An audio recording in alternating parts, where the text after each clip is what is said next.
પ્રભુ ઈસુ ખ્રિસ્તના નામમાં સર્વને પ્રેમી સલામ. મિત્રો, ઘણા ગુજરાતી કેલેન્ડરમાં લખ્યું હોય છે 1 જાન્યુઆરી ઉપર કે ઈસુનું નવું વર્ષ, ઈસુ ખ્રિસ્તનું નવું વર્ષ, ખ્રિસ્તીઓનું નવું વર્ષ, અને એ રીતે એનો મતલબ કે આ કેલેન્ડર ક્રિશ્ચિયન કેલેન્ડર છે અને જાન્યુઆરી to ડિસેમ્બર એ બધા ક્રિશ્ચિયન મહિના છે, ક્રિશ્ચિયન લોકોએ બનાવેલું કેલેન્ડર છે. અને પ્રભુ ઈસુ ખ્રિસ્તના વર્ષની શરૂઆત 1 જાન્યુઆરી થાય છે એવો સામાન્ય સમજણ અને સામાન્ય શિક્ષણ મંડળીઓનું પણ છે. હું તો છેલ્લા 7 વર્ષથી આ વાતમાં નથી માનતો 1 જાન્યુઆરી કે પ્રભુ ઈસુનું નવું વર્ષ શરૂ થાય છે. પણ જ્યારે વધારે અભ્યાસ કર્યો ઊંડાણમાં અને અહીંયા ગૂગલ સર્ચ કર્યું કે હુઝ ન્યૂ યર ઇઝ 1 જાન્યુઆરી, એટલે કે 1 જાન્યુઆરી કોનું નવું વર્ષ છે, તો જે સૌથી પહેલો આન્સર છે અહીંયા લખેલો છે. એમાં કશું જ નથી લખ્યું કે કોનું નવું વર્ષ છે, કયા ધર્મનું, કે ન્યૂ યર્સ ડે, એને ફક્ત સિમ્પલી ન્યૂ યર કહેવામાં આવે છે 1 જાન્યુઆરી.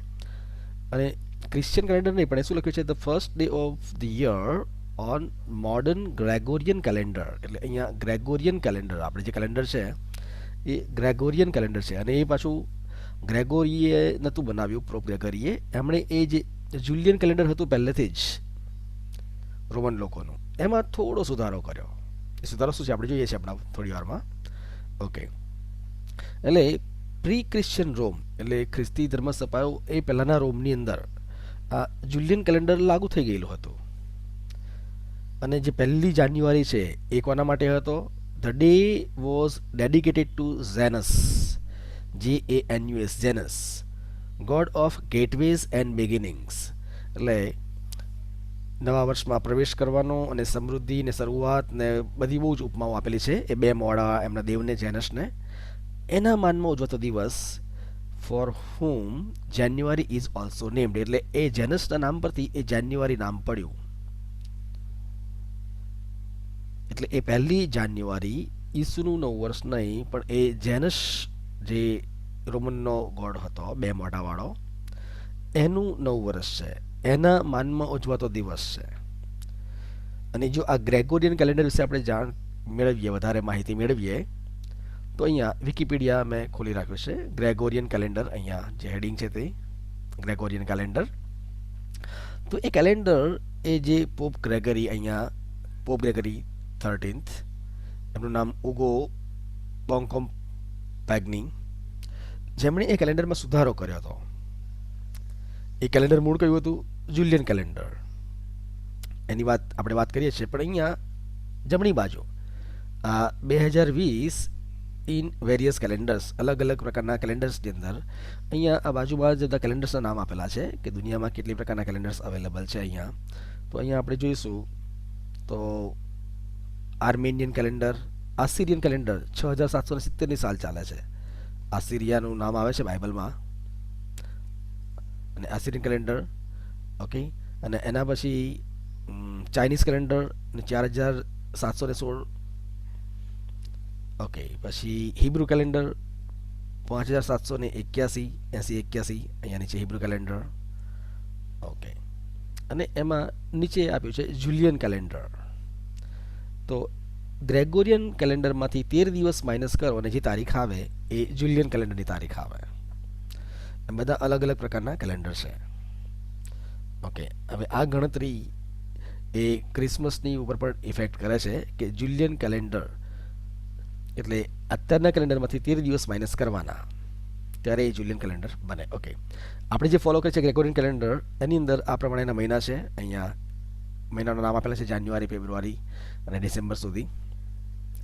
એના દિવસો પણ લખેલા છે. હવે આ અત્યારે મોડર્ન છે જે પોપ ગ્રેગરીએ એમાં જે થોડો સુધારો કર્યો, પણ એ જે મૂળ હતું જુલિયન કેલેન્ડર, એ જુલિયન કેલેન્ડર એ ક્યારથી અસ્તિત્વમાં આવેલું? એ જુલિયન કેલેન્ડર પહેલાં એ રોમન કેલેન્ડર હતું. અહીંયા લખ્યું છે કે the Julian calendar proposed by Julius Caesar in AUC 708, એટલે 46 BC, એટલે પ્રભુ ઈસુના જન્મના 46 વર્ષ પહેલાં આ AUC એટલે રોમન સામ્રાજ્યની શરૂઆત, એટલે આટલા વર્ષો જૂનું સામ્રાજ્ય હતું રોમન સામ્રાજ્ય, 708 વર્ષ જૂનું. એટલે એ રોમન સામ્રાજ્યના 708 વર્ષ એ વખતે જુલિયસ સીઝર એક બહુ મોટા જનરલ હતા એના રોમન સામ્રાજ્યની અંદર. ઓકે. અને એમણે રિફોર્મ કર્યો. શામાં રિફોર્મ કર્યો? રોમન કેલેન્ડરમાં.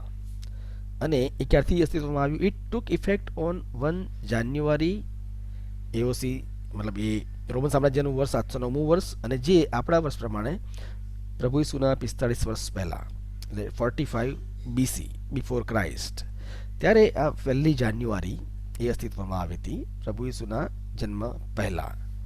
અહીંયા જમણી બાજુ લખ્યું છે ગ્રેગોરિયન કેલેન્ડરમાં. અહીંયા જો આજે 3 ડિસેમ્બર, તો જુલિયન કેલેન્ડરમાં એ થાય 20 નવેમ્બર.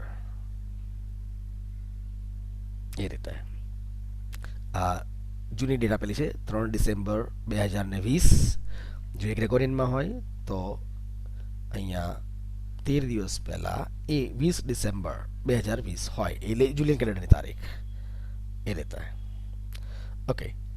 હવે આ જુલિયન કેલેન્ડર, એમણે રોમન કેલેન્ડરમાં શું સુધારો કર્યો? તે રોમન કેલેન્ડર શું હતું પહેલાં, અને એ રોમનનું જુલિયન બન્યું, અને જુલિયનનું ગ્રેગોરિયન બન્યું, જે અત્યારે આખી દુનિયામાં પ્રચલિત છે.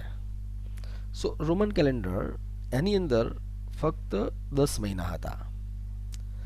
માર્ચ પહેલો મહિનો હતો અને ડિસેમ્બર 10મો મહિનો. અહીંયા મહિનાઓના નામ આ પ્રમાણે હતા એ લોકોના. પહેલા મહિનાનું નામ માર્સિયસ, એટલે માર્સ જે આપણે મંગળ ગ્રહ કહીએ છીએ, એ માર્સ એક એમનો ગોડ હતો, એટલે પહેલો જ મહિનો એમના ભગવાનના નામ પર હોય એવી એમની માન્યતા હતી રોમન લોકોની. અને એ મહિનો સૌથી મોટો હોય ભગવાનના નામનો મહિનો, એટલે 31 દિવસ. પછી બીજો હતો એપ્રિલ, જે એફ્રોડાઇટ નામની એમની દેવી હતી, ગ્રીક દેવી, ગ્રીક ગોડેસ, એના માનમાં એ મહિનો રાખેલો હતો. ઓકે. એટલે પહેલો મહિનો દેવીના નામ પર, ને બીજો દેવીના નામ પર.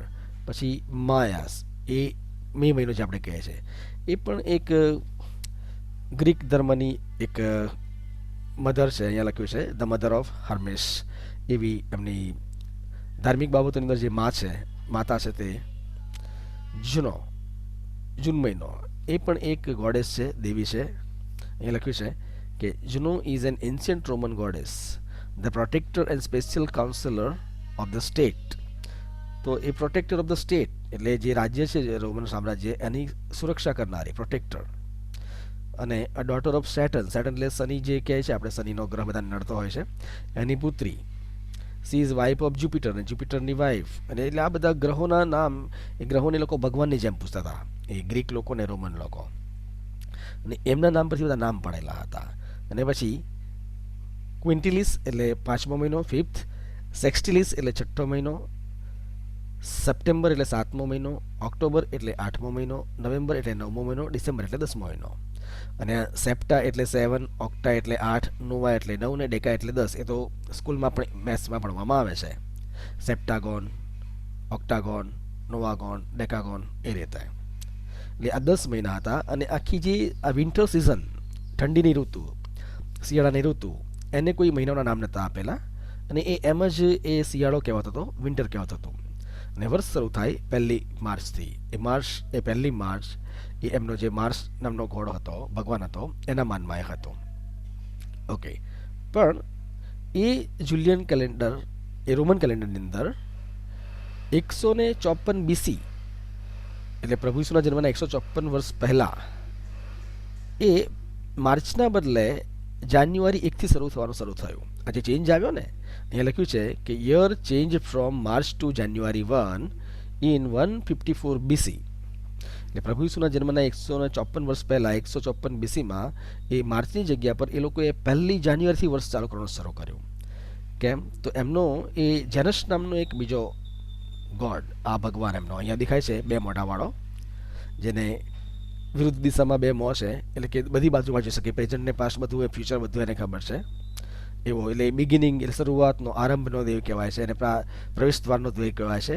તો એના માનમાં એ પહેલો મહિનો ઉમેર્યો એમણે, અને પેલા માર્ચ કરતાં પણ વધારે મહત્વ આપ્યું, અને 1 જાન્યુઆરી, એટલે આ દેવના માનમાં એ લોકો 1 જાન્યુઆરી ઉજવતા, પ્રભુના ઈસુના જન્મના 154 વર્ષ પહેલાં. અને પછી બીજો મહિનો જે ફેબ્રુઆરી એમણે ઉમેર્યો. ઓકે. તો એ પણ એક ફેસ્ટિવલ હતો એમનો. અહીંયા લખ્યું છે Mensis Februaris was the shortest month of the Roman calendar with the Julian and Gregorian month. ને ફેબ્રુઆરી એમનો શોર્ટેસ્ટ મંથ છે, સૌથી નાનો મહિનો. અને ફેબ્રુઆરી પછી અહીંયા એક જગ્યા ખાલી રાખેલી છે, એમાં લખ્યું છે કે ઇન્ટર કેલરી મંથ, એટલે અધિક માસ જે આપણે ગણીએ છીએ અહીંયા ત્યારે.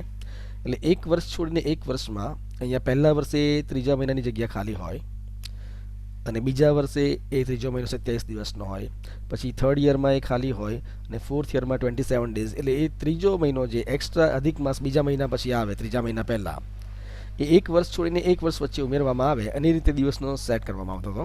કેમ કે એ લોકોના તહેવારો જે હતા રોમન લોકોના, એ આ દિવસ જો વચ્ચે ના ઉમેરે તો એ અલગ અલગ ઋતુઓમાં આવતા. થોડા વર્ષો પછી એ તહેવારની ઋતુ બદલાઈ જતી, અને એમને એવું કે આ ફલાણો તહેવાર આ જ ઋતુમાં આવવો જોઈએ. એટલા માટે એ લોકોએ એક આ વર્ષની ગેપ છોડીને વચ્ચે 27-23 દિવસ ઉમેરીને એને ફિક્સ કરવાનું નક્કી કર્યું કે ભાઈ આ તહેવાર પછીના વર્ષોમાં પણ આ જ ઋતુમાં આવે, એટલે ઋતુ બદલાય નહીં અમુક વર્ષો પછી. એટલે ઈસુના જન્મને 154 વર્ષ પહેલાં 1 જાન્યુઆરી એ જેનસ નામના દેવના માનમાં શરૂ થઈ ગઈ હતી. પણ એમાં આ ગણતરીમાં બહુ ગડબડ હતી. અહીંયા તમે નીચે જુઓ તો પહેલા વર્ષે 355 દિવસ હોય, નીચે હોલ યર લખ્યું છે ત્યાં, અહીંયા કર્સર મારું તમને દેખાશે. બીજા વર્ષે 382 દિવસ હોય, પછી 355 અને 383.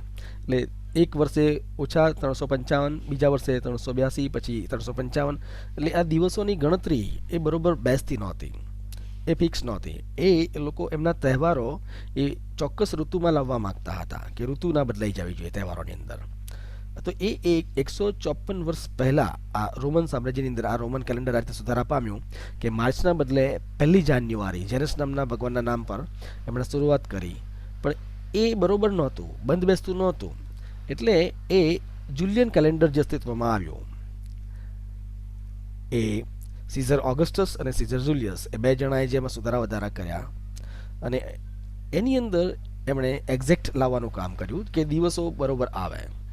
તો એ જે જૂની રીત હતી કે જાન્યુઆરીમાં 29 દિવસ આવે, ફેબ્રુઆરીમાં 23-24 દિવસ આવે, અને પછી દર બીજા વર્ષે એક 27 દિવસનો મહિનો બીજા અને ત્રીજા મહિનાની વચ્ચે ઉમેરવો પડે, એ પ્રભુ ઈસુના જન્મના 45 વર્ષ પહેલાં સુધી ચાલ્યું. પણ એ 45મા વર્ષથી જુલિયન કેલેન્ડર અસ્તિત્વમાં આવ્યું, અને એમાં એ લોકોએ જાન્યુઆરી સૌથી મોટો મહિનો 31 દિવસ સૌથી વધારે દિવસ રાખ્યા, એમના ભગવાનનો મહિનો છે જેનસ એટલે.